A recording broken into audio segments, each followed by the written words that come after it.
Well, now, Margaret Monk, here we are on your farm in Puong East. That's right, yes. And you have recently attained the wonderful age of 98. I have, yes. I don't know how I did it, but I did.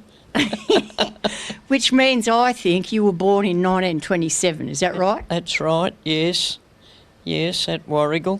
That means that you were around before the Second World War. I was, yes. I was at school in Melbourne when the war was on. I had to go to Melbourne because there were no buses from out this way to go to Warragul High School, and that was the only school you could go to at that stage. And I boarded with my uncle and aunt and did 4 years down there, or 5 years. And my brother and I were down there at the same time, and he became a doctor. And then when I left school, I come home to help my dad on the farm. Wow, gee, that would have been pretty dramatic, sending an innocent country girl to the city for schooling. Well, it was very different to what it is now. You wouldn't send children to travel on their own in the city now, I don't think. I wouldn't like to send any there now. No. Righto, so let's go back to the beginning now. Who were your parents? They were Margaret and Ebenezer Alchin. Alchin's Road is named after my dad's family at Puong North. So they were settlers then? Yes. His forebears came out there in 1889 from England. And selected some of this beautiful tall tree country? They didn't select it, they bought it from the man that had it before them. And his name was B-double-E. Oh, well, that means that they didn't have to clear it. Oh, they did a lot of clearing, I think, yes. I can remember some of the trees on the place when I was a girl. So when you were growing up, there wouldn't have been any electricity, would there? There was no electricity. If we went to something that was on at the school, there was no hall in Puong North.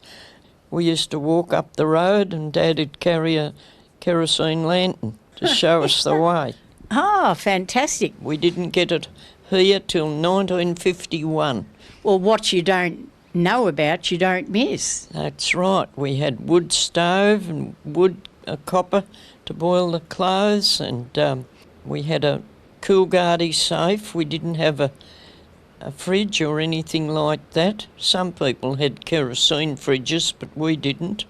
I remember a coolguardie safe, yes. And did your dad used to chop up sheep to eat? Yes, he always kept sheep. He had one paddock for what he called the killers, the ones he used to kill for meat and cut them up, and the other lot were just there in the paddock all the time. And he also had a wonderful vegetable garden, and he used to grow more than we could use, and he used to give a lot away to the neighbours because there was no freezers to put things in then. Now, cows, it would have been all milking by hand. Were you roped into helping there? Yes, well, I didn't do much milking by hand, but after I left school in Melbourne and came back to help Dad on the farm, we got an engine and we had machines run by the engine. That was very good, and my husband and I were married in 1947. We didn't get the electricity till 1951. We only had lamps and candles for lights. You would have done your fair share of farm work, wouldn't you? Yes, I helped my dad milk the cows, and I rode a horse and used to round up the cows, and I used to go up the road and get the mail. We had a post office up opposite Puong North School and a private home, and I used to get that. Because Puong North was your school. Well, you would have lived right next door to almost to the Puong North Primary School, wouldn't you? Oh, it was about 3/4 of a mile up the road, I think. Rode your horse or Yes. walked? We didn't walk very much. We rode horses, and later on we learnt to ride bikes. Now, I've heard a pretty good story about those times. I heard a story about you climbing through a barbed wire fence and jumping into the arms of your husband-to-be, or your husband. Well, it's a little bit different. No, he used to work for my dad, and that was when I was in Melbourne at school. He was 6 or 7 years older than me, and he went away to the war. He joined the militia when he was 18, and when war broke out he joined the army, and he was in the islands north of Australia, Timor first, New Guinea and New Britain, for all the time the war was on. So, and then he was home for a year after the war ended, and we were married in 1947. Now, what's his name?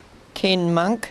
Well, aren't you lucky that he didn't get popped off in the war? Yeah, well, he lost a brother over there, and his father and the rest of the family lived at Athlone, so we were always fairly close.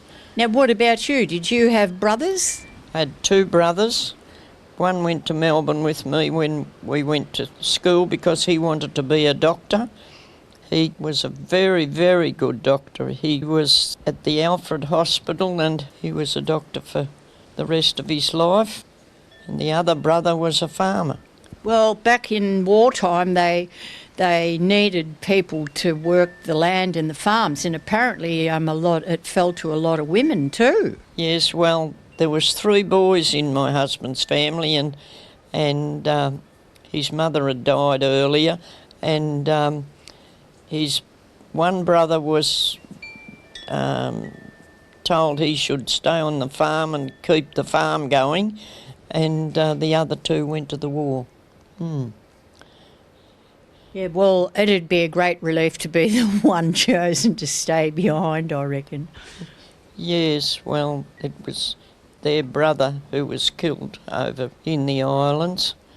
We were all very sad about. Now, tell me this again about the barbed wire fence, because one of your sons likes to joke about that.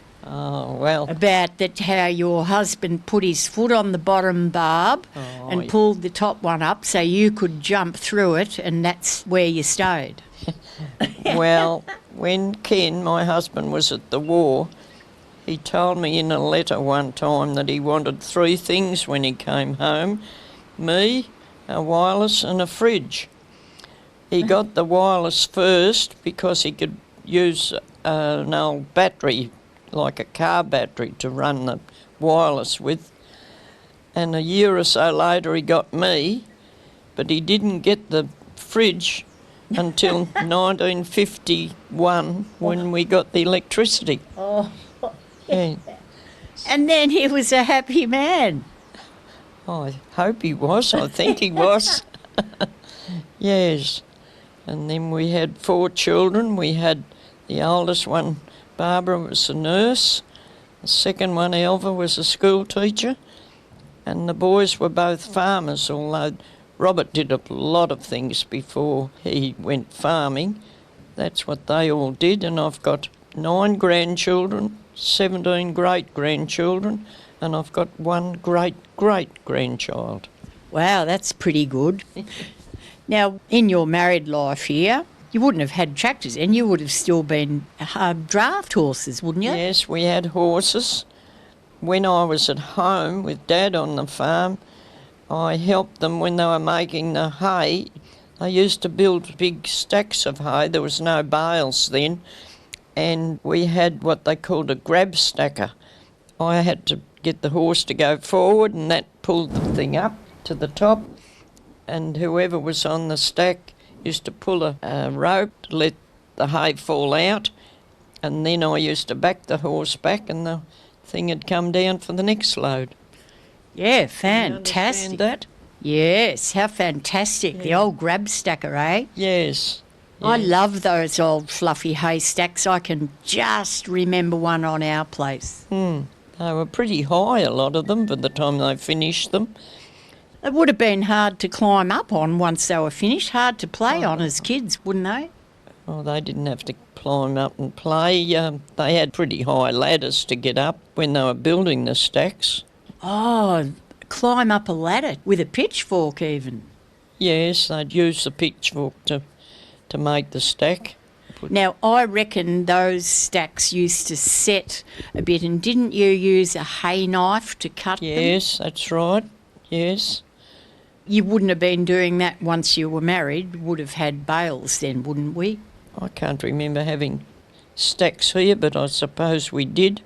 Now, you would have grown up with the old outdoor dunny. Did you have any Yes. outdoor dunny adventures? Not really. No, we did have one though.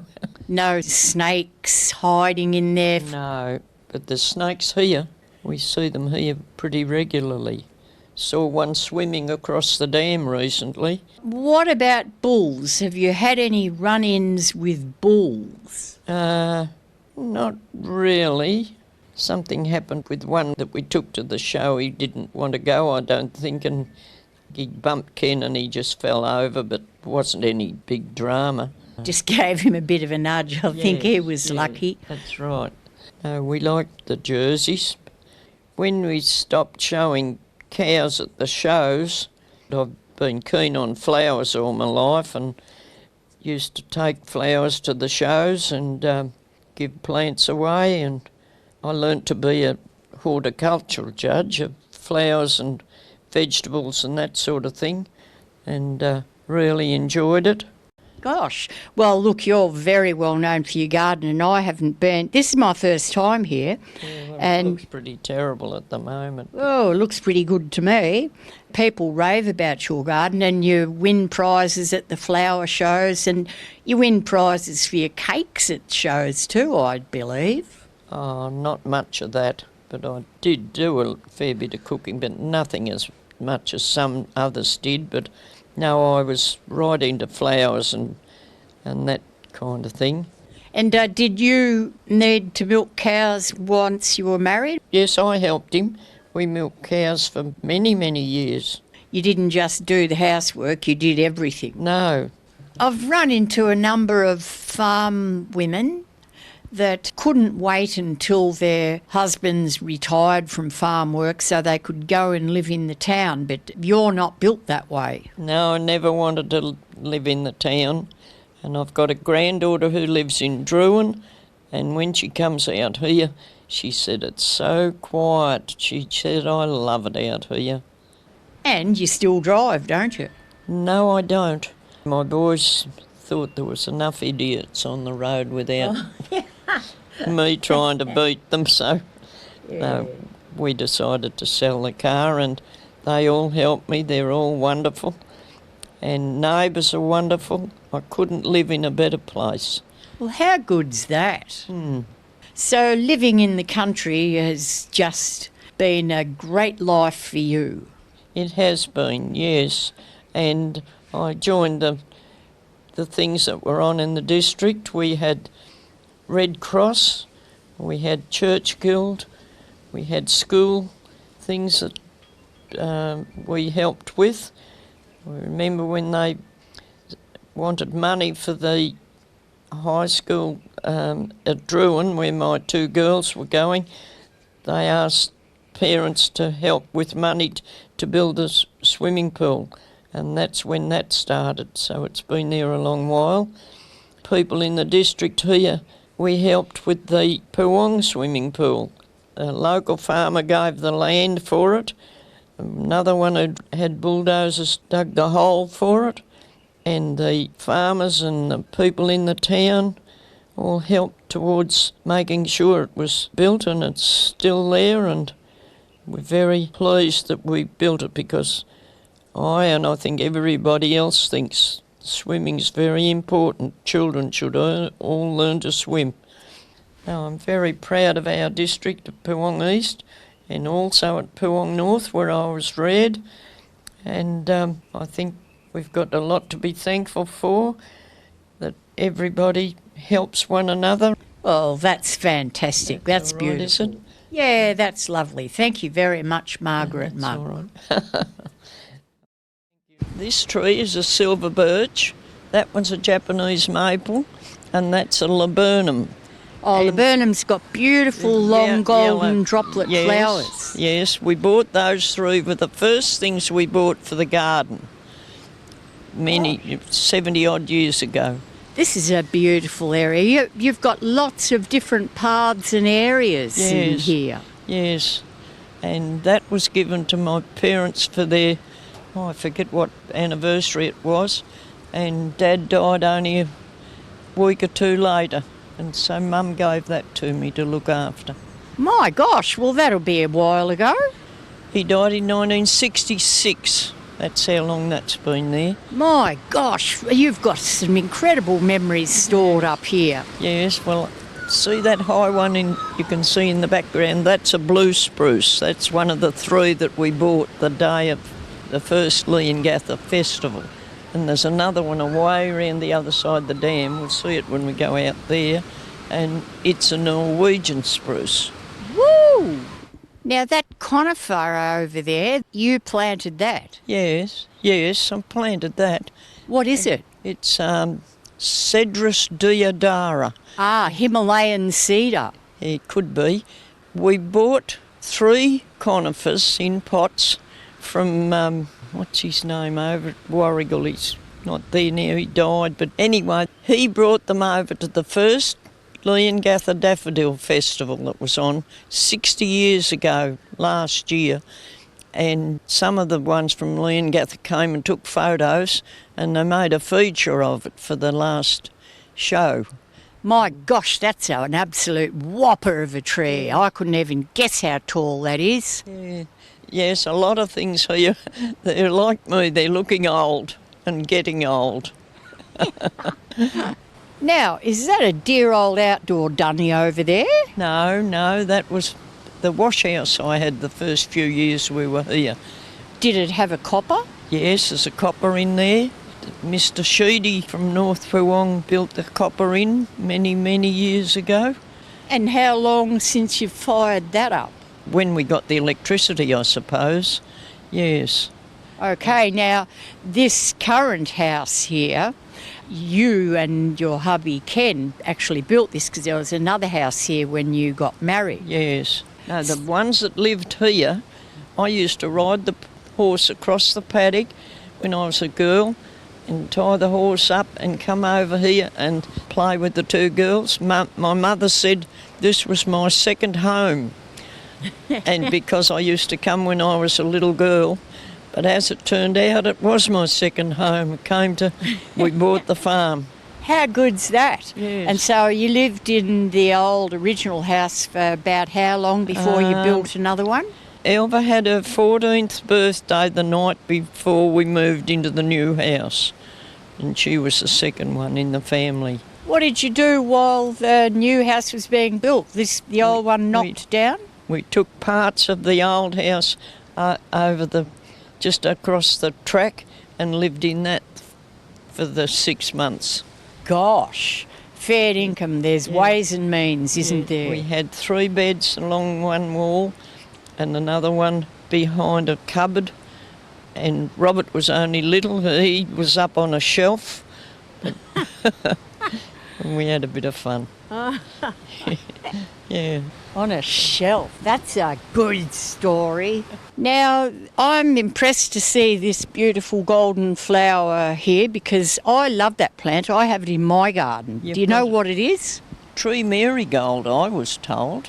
And it's got a gorgeous smell, hasn't it? A lot of them don't like it and they don't want it in their gardens. I don't smell it because I haven't got any sense of smell Oh, don't you? since I had the heart attack. Oh, well, that's all right. But prior to that, you remember it had a Yeah. strong smell. No, I don't really, but... Oh, well. But it's very cheerful and it flowers a Yeah. heap. I love it. Oh, yes. Yes, oh, well, it's nice that you've got it. That's the original one that was given to me and I've cut it back a few times, but it comes up everywhere. You can see those 2, they've come up between the cracks in the cement there. Oh, yeah, beauty. And have you had it a long time, this original? I suppose 20 years. A friend in Puong gave it to me. No worries. Who would that have been? Joan Locke. Oh, no, I don't know Joan Locke. No. Well, that's a great gift. This was the trough in the old wash house before we built the new house.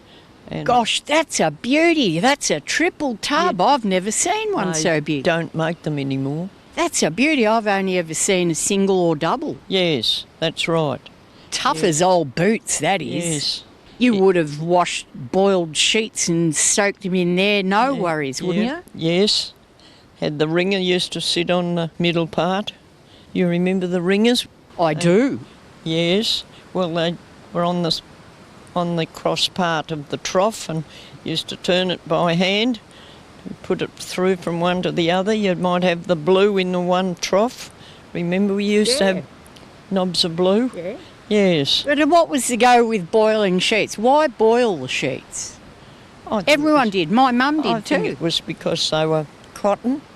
And yes, everybody used to boil their sheets and towels and things like that. Yes. So what have we got over there? It's a shade house. My husband built it a long while ago. It's been fixed up a few times. It's had a new top on it. And yes, because it was starting to fall to bits.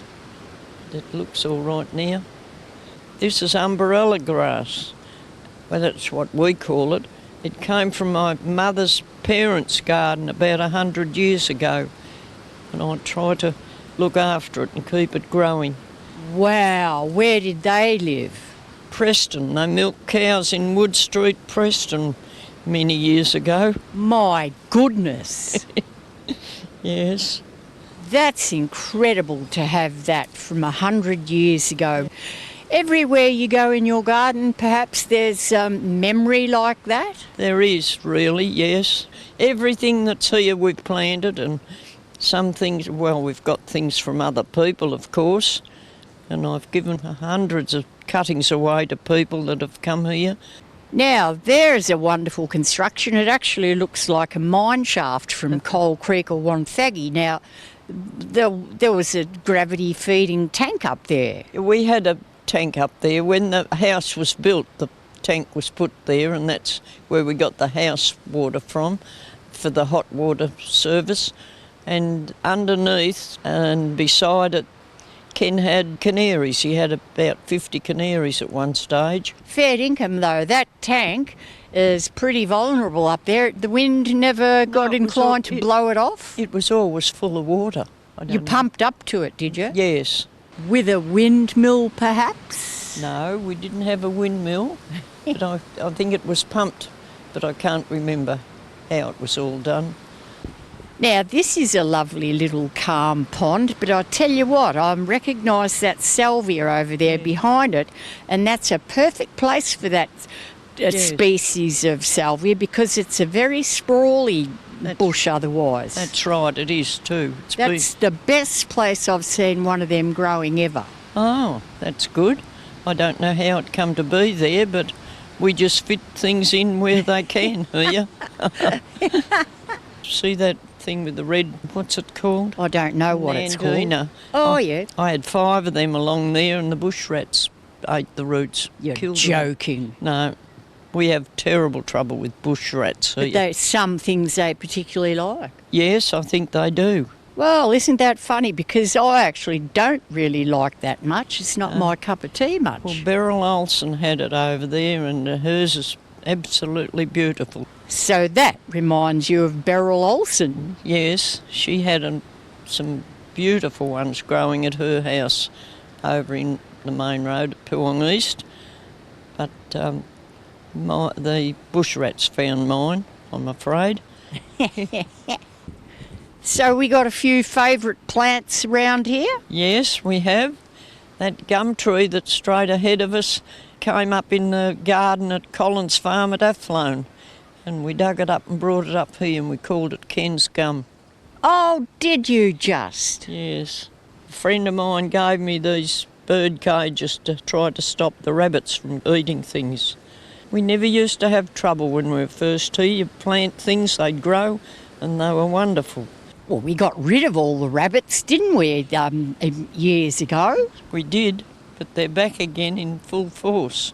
And, well, when I was a kid, my brothers and I, we used to spend hours rabbiting, and they were all over the place. And sometimes we used to eat rabbit 3 times a day. I never ate rabbit, never liked it. Didn't you? Mum didn't even cook it because Dad didn't like it either. Really? No. Oh. A lot of people lived on it. Yeah. Yes. Okay. Where the 2 shadows from the gum trees are, that's the back corner of the farm that I was reared on. That's the boundary fence. Just this side of it is the boundary fence, yes. Okay. And that's the alleged barbed wire fence that Ken put his foot on to let you through. That's what the boys told you.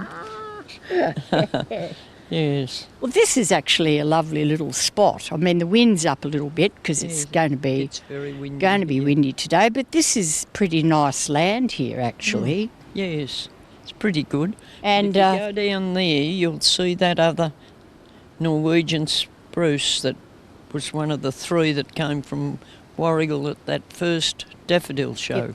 Oh, okay. And this is the dam that you watch the snakes swimming in. Yes, I did. Yes.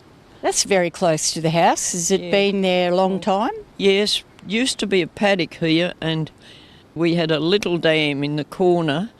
And then one day Ken said, I think I'll get the bulldozer in and make it bigger. And he said, well, we can't have calves in there anymore. We used to have it as a calf paddock. We'll make a garden around it. So that's... Oh, so Ken was an avid gardener too. Oh, yes, yes. Right, so he helped set all this structure yes, up he helped here. me, yes. So this is all part of his ideas too. Yes, that's right, yes. What's that stump over there? We had a row of Cypress. cypress along there. This geranium's on one of the stumps, the sarsaparilla and a white perennial pea. Yes. Oh, righto. Yes. Now I see that you have a little corner of Californian poppies over there. I love them, and I reckon that they're going to look amazing before too long. Are they multicoloured or orange? They're just the orange one. I did have some white ones, but no, poppies are my favourite flowers. Oh, poppies are fantastic. I just planted 2 the other day. You've got nice little edges of succulents. Now, they're a pretty clever way to border a garden, aren't they? And you don't have to water them. No. My type of plant. Yes, they're a good, a good idea. That tree is a snake bark maple. It looks like a snake with the twisty bark. You can see it, can't you? I'm not keen on snakes. I don't know Oh, about you. No, I hate them. Only good one's a dead one, I always say. Now, where would you have come across a snake bark maple? That's not exactly very common. I don't know, but I must have got it in a nursery somewhere. But yes, but it's really nice. It has beautiful leaves and lovely seed pods on it and everything. Okay, what else have we got here? That's an Indian hawthorn, I can see that. And now camellias. I know Yes. that you are fond of camellias. Yes, I've got them everywhere, but they're not flowering at the moment much. But there's plenty of buds, they will. Yes. And you're a member of a special camellia club too, aren't you? Yes. Camellias Victoria. I've got a special little certificate as a memento from them. Lovely. Yes. How many camellias do you reckon you've got? I had over 40 named ones. Whoa. I have a lot of come up from seed, and I've got a hedge of them up there. Do they throw to type from when they drop seed? No, not always. I've got one over there further, and it's just a little red one with a white centre, and it sends up a lot of seeds and sends up little ones, and none of them are the same. None of them are the same. No. Are any of them, have you sort of produced some really special flowered yes, ones? I've got one that came up, and Well, they were going to register it, but they told me it was too much like another one that they'd already registered, so they didn't do it. I was a bit disappointed, but anyway. Well, that's a pity, but you've named it yourself, I hope. Yes, we called it Amira, and that was the name of our Jersey stud. Ah, because of O'Meara's Road. No, it was Ermera. It was named after a place in Timor where when Ken was at the war, he saw the thing that resembled a dairy product, and it was a kind of a cheese. Good heavens, what a story. Yes. Yes, and so we called the camellia Amira the same as that. And Fantastic. Called our Jersey stud the Amira stud. Ripper. And my two boys went to Timor and travelled everywhere. They had hoped they'd take their dad there sometime, but he didn't live long enough to be able to go. And the natives in Timor were marvellous to the soldiers, and if it hadn't have been for them, most of them wouldn't have come home. Wow. They helped them all the time. And now this is lovely remnant of an old wooden fence. Was that the yard fence? No, that fence came from Athlone, from Collins Farm at Athlone, and it was right along, but it's fallen apart now. Was that to stop wind or keep rabbits out or kids out of the dam? Or? Just because it was a fence, I think.